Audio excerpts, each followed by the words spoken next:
Heboh ketua RT nikahi dua wanita sekaligus, fakta sebenarnya diungkap Kades.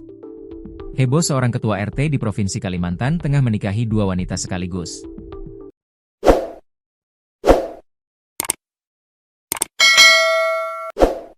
Benar ketua RT di Kalimantan Tengah bernama Inus tersebut memiliki istri lebih dari satu. Namun Inus menikahi dua wanita tersebut tidak secara bersamaan. Meskipun beredar video Inus bersama dua istrinya duduk di pelaminan.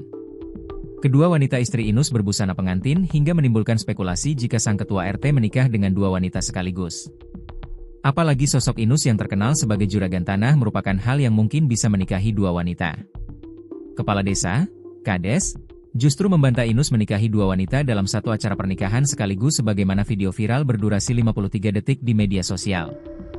Sebab Inus yang diketahui ketua RT 9, Desa Bajarau, Kecamatan Parenggean, Kabupaten Kota Waringin Timur duduk di pelaminan bersama dua wanita cantik.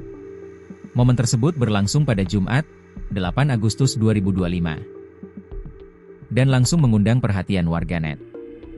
Dalam video itu, kedua wanita yang disebut sebagai istri Inus tampak harmonis. Keduanya bahkan kompak mencium pipi sang suami di hadapan para tamu undangan. Suasana pelaminan pun pecah oleh tawa dan sorakan meriah dari para hadirin yang mengabadikan momen tersebut. Kepala Desa Bajarau, Ferry, saat dikonfirmasi Kompas.com dari Palangkaraya, membenarkan bahwa pria dalam video itu adalah warganya. Benar, jadi betul video yang viral beberapa hari belakangan ini adalah salah satu warga saya dan beliau juga ketua RT di Desa Bajarau, kata Ferry melalui aplikasi perpesanan, Rabu, 13 Agustus 2025. Ferry menjelaskan bahwa Inus memang memiliki lebih dari satu istri. Namun saat ini, yang bertahan hanya dua, yakni istri pertama dan istri keduanya, yang baru saja dia nikahi dalam video yang beredar.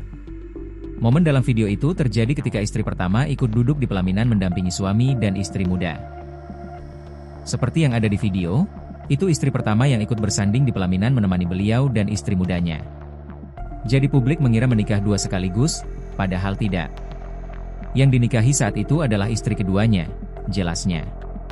Tak hanya ikut bersanding, istri pertama juga